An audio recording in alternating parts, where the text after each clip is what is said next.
Assalamualaikum warahmatullahi wabarakatuh. Selamat datang di channel Review Drakor. Cerita dimulai saat Ratu Jang marah mendengar Dayang Choi mendapat selimut emas. Ia pun memukuli Dayang Choi. Raja tiba-tiba datang ke kediaman Ratu. Raja memarahi Ratu. Ratu, apa kau adalah orang yang seperti ini saat aku tidak melihatmu? Ratu mencoba membela diri. Raja memerintahkan semua orang untuk pergi. Dayang Choi menoleh ke arah Ratu dan tersenyum.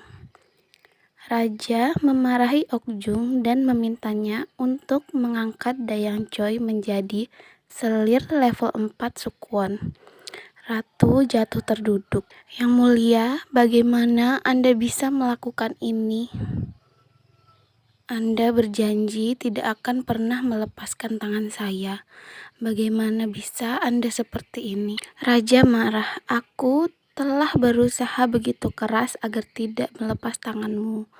Ratu menangis dan mengatakan kalau ia datang ke istana dan melalui banyak rintangan hanya untuk mencari Lisun. Tetapi orang yang dicarinya adalah raja. Lalu ia mendapat banyak kesulitan karenanya. Saya ingin posisi di mana saya bisa mencintai Yang Mulia sesuka hati tanpa ada yang protes.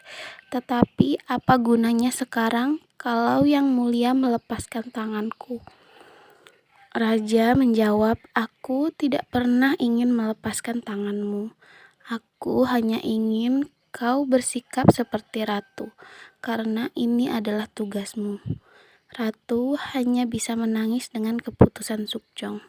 Raja pun berbalik dan pergi. Dayang Choi akhirnya diangkat menjadi Sukwon.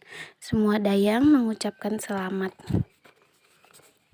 Choi Sukwon menghadap Ratu. Ratu berkata kalau takdir mereka benar-benar luar biasa. Choi Sukwon tersenyum dan berkata kalau ia memang ingin seperti Ratu sejak dulu. Ratu menjawab, tetapi kau hanya akan sampai di sini. Sama seperti raja yang ditunjuk oleh langit. Posisi Ratu pun sama. Pangeran Dongpyung baru pulang dari King. Dia mendengar kalau raja punya selir baru. Ia pun langsung mengkhawatirkan Ratu dan menemuinya. Pangeran Dongpyung mencemaskan Ratu dan berkata kalau Yang Mulia Raja pasti melakukan semua itu untuk Ratu. Tiba-tiba Sukjong masuk. Raja terlihat marah. Pangeran Dongpyung bisa merasakan kalau Raja merasa curiga kepadanya. Raja pun pergi. Raja kesal dan langsung pergi memanah. Tiba-tiba Sukwon muncul. Tolong ajari saya Yang Mulia. Raja hampir meminta Sukwon pergi. Lalu ia melihat Ratu datang. Ia pun sengaja menarik Sukwon dan mengajarinya memanah. Ia ingin membuat Ratu kesal. Ratu yang melihatnya merasa sakit hati. Sukjong semakin menunjukkan kemesraan dengan Sukwon. Ratu tidak tahan lagi dan langsung pergi. Raja melihatnya dan langsung menyuruh Sukwon pergi. Pangeran Dongpyung datang menemui Raja. Ada yang harus saya katakan kepada Anda. Raja menatapnya dengan dingin. Pangeran Dongpyung duduk bersama Raja. Ia pun mengaku, saya mencintainya. Tetapi Ratu tidak pernah menanggapi perasaan saya. Ia hanya menganggapku sebagai seorang kakak. Kemudian dia menghilang dan muncul kembali sebagai wanita milik raja. Memang benar bahwa rasanya menyakitkan, tetapi ia meminta saya untuk melepaskan semua kecemasan atas dirinya. Jadi seperti itulah saya mengakhiri perasaan saya. Itulah isi hati saya yang sebenarnya. Raja pun tersenyum dan meminta pamannya untuk mengurus rumah sakit untuk masyarakat.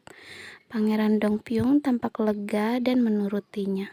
Ratu Jang berdiri di jembatan dan merenungkan perkataan raja. Sukjong pun datang. Ratu berkata kalau ia sudah merenungi perbuatannya.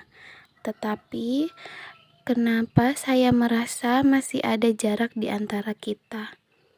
Tetapi yang mulia, kalau belum terlambat dan Anda masih memegang tangan saya akan melakukan yang terbaik untuk menjadi ratu yang bijaksana. Anda tidak akan melepaskan tangan saya, kan? Raja tersenyum dan menggenggam tangan ratu. Aku tidak akan pernah bisa melepaskan tangan ini. Ratu Jang mulai menjalani kehidupan sebagai ratu dengan sepenuh hatinya. Ia mulai aktif bersosialisasi, bahkan ia mengajari Dayang cara menyulam. Ia pun sudah tidak marah saat Dayang menabraknya. Kim Man-gi menemui In Hyun dan memberikan bungkusan. In Hyun bertanya, "Apa ini?"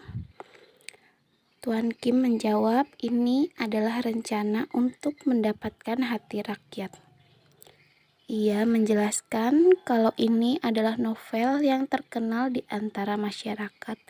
Ini adalah kisah antara Ratu In Hyun dan Ratu Jang. Ratu kagum dengan isi novel itu. Dengan cepat, novel itu sudah menyebar di luar maupun di dalam istana.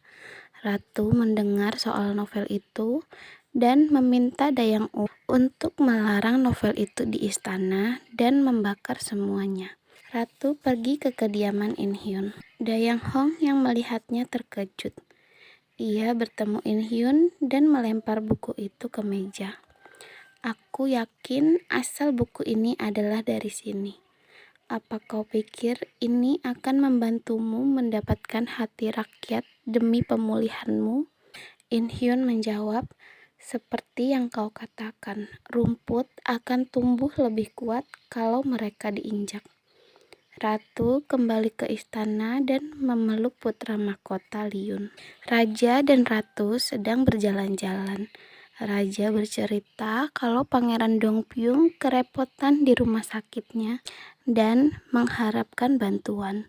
Ia bertanya apakah ratu mengizinkan beberapa dayang untuk membantu di sana. Ratu justru berkata kalau ia sendiri yang akan ikut pergi ke sana dan membantu. Kim Man-gi yang mengetahui itu meminta In Hyun untuk ikut membantu di sana. Ratu pergi dengan berjalan kaki. Raja yang melihatnya pun tersenyum. Choi Suk-won mondar-mandir di jembatan dan memegang novel. Ia melihat Raja dan langsung berpura-pura duduk dan membaca. Suk-jong yang melihatnya pun mendekat. "Apa yang kau baca?" Ia pun bercerita kalau cerita ini tentang Yoo Hyun-soo yang menikahi wanita baik bernama Ledisa. Karena ia tidak memiliki anak, ia pun mengambil selir bernama Gyu. Setelah Gyu memiliki anak laki-laki, ia mencoba mengusir istri sah dengan konspirasi dan akhirnya menjadi istri Yoo Hyun-soo. Suk-jong kesal dan menunjukkan buku itu ke Pangeran Dongpyung.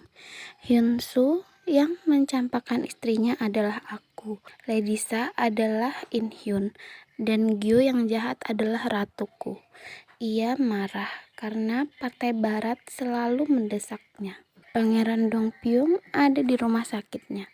Tiba-tiba ada teriakan, "Ratu tiba." Pangeran Dongpyung menoleh, tetapi bukan ratu yang datang, melainkan Nona In Hyun. Pangeran Dongpyung terkejut. Semua orang mendekati In Hyun. Tiba-tiba terdengar pengumuman ratu tiba. Ratu Jung datang, tetapi semua orang tidak menyambut ratu dan orang-orang mengacungkan tangan dan berteriak kepadanya. Raja tiba dan ia pun terkejut melihat rakyat memusuhi ratu.